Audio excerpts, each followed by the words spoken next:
بسم الله والحمد لله والصلاة والسلام على رسول الله وعلى آله وصحبه ومن والاه، ثم أما بعد. أيها الإخوة الأكارم، يقول النبي عليه الصلاة والسلام: لكل عمل شرة ولكل شرة فترة،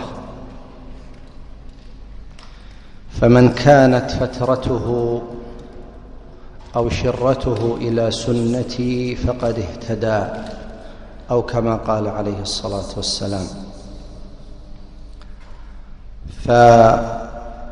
فأحيانا النفس يعتريها الملل ويعتريها السآمة ويعتريها التكاسل، والنبي عليه الصلاة والسلام لما رأى حبلا معلقا في المسجد فقال لمن هذا؟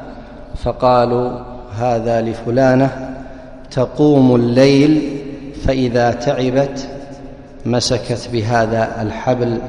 فقال النبي عليه الصلاة والسلام: لا تكلفوا من العبادة إلا ما تطيقون.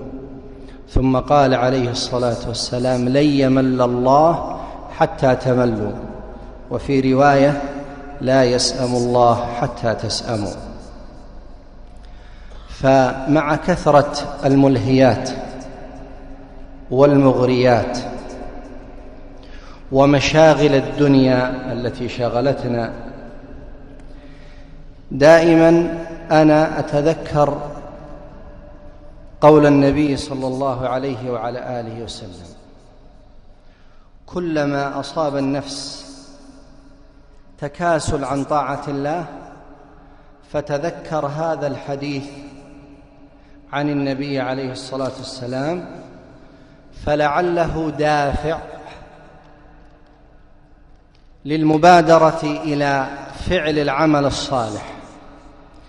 مر النبي عليه الصلاة والسلام على قبر، فقال النبي عليه الصلاة والسلام: قبر من هذا؟ فقالوا: يا رسول الله، هذا قبر فلان.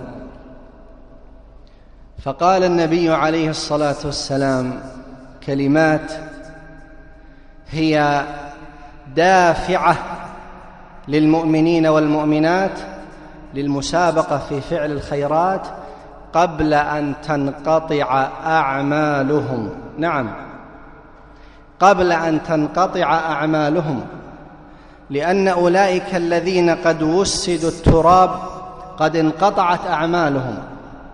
ولذلك يقول النبي عليه الصلاة والسلام: إذا مات ابن آدم انقطع عمله، فإذا خرجت هذه الروح من هذا الجسد انقطع العمل، فلا عمل للإنسان إلا ما قدمه في حياته أو ما نص عليه النبي صلى الله عليه وعلى آله وسلم من صدقة جارية أو علم ينتفع به أو ولد صالح يدعو له.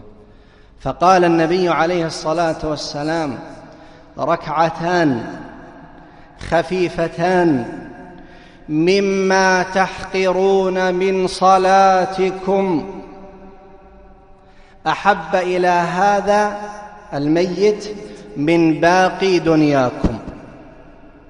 انظر إلى هذا الحديث العظيم. وإن الإنسان ليتعجب ممن يضيع أجمل أيام عمره في اللهو واللعب، وهي هذه الأيام المباركة والليالي الفاضلة.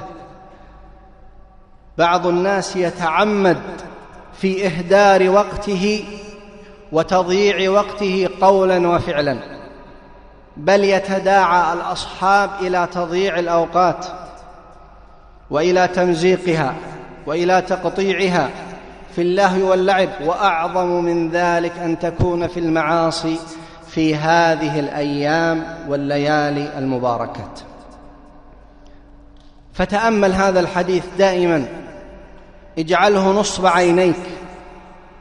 أما والله لو علم الأنام لما خلقوا لما هجعوا وناموا، لقد خلقوا لأمر لو رأته عيون قلوبهم تاهوا وهاموا، ممات ثم قبر ثم حشر وتوبيخ وأهوال عظام. كم من الناس من كان يتمنى أن يدرك مثل هذه الأيام المباركة، ولكنه حال بينه وبين هذه النفحات العظيمة إما الموت، أو حال بينه وبينه المرض، أو حال بينه وبينها الخوف.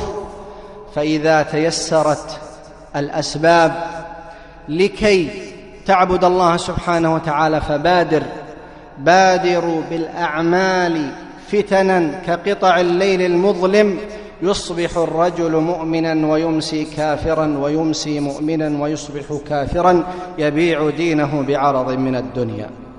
فكلما تكاسلت النفس تذكر حديث النبي عليه الصلاة والسلام، حتى لو الشيء اليسير، حتى لو تسبيحة واحدة، سبحان الله وبحمده نخلة في الجنة، لا حول ولا قوة إلا بالله، كنز من كنوز الجنة، كنز تحت العرش. لا أقول ألف لام ميم حرف، ولكن ألف حرف ولام حرف وميم حرف. إذا أردت أن ترتفع منزلتك عند الله سبحانه وتعالى في الجنة فعليك بقراءة القرآن. كان السلف إذا دخل عليهم رمضان تفرغوا للقرآن قراءة وتخشعا وتدبرا، هذا كان حالهم. فيتذكر الإنسان دائما هذا الحديث الذي قاله النبي عليه الصلاة والسلام: ركعتان خفيفتان مما تحقرون من صلاتكم. أسرع ركعتين أحب إلى هذا الذي في قبره من باقي دنياكم، مما طلعت عليه الشمس من الغالي والنفيس. فالله الله، بارك الله فيكم، الله الله في التواصي بالحق، لا نضيع أوقاتنا في اللهو وفي اللعب وفي الأحاديث الجانبية التي لا فائدة فيها. اقضي عمرك فيما ينفعك في الدنيا وينفعك أمام الله سبحانه وتعالى. ودائما استعن بالله وقل: اللهم أعني على ذكرك وشكرك وحسن عبادتك. نسأل الله سبحانه وتعالى المعونة والسداد، إنه على كل شيء قدير. وصلى الله وسلم على نبينا محمد وعلى آله وصحبه وسلم تسليما كثيرا.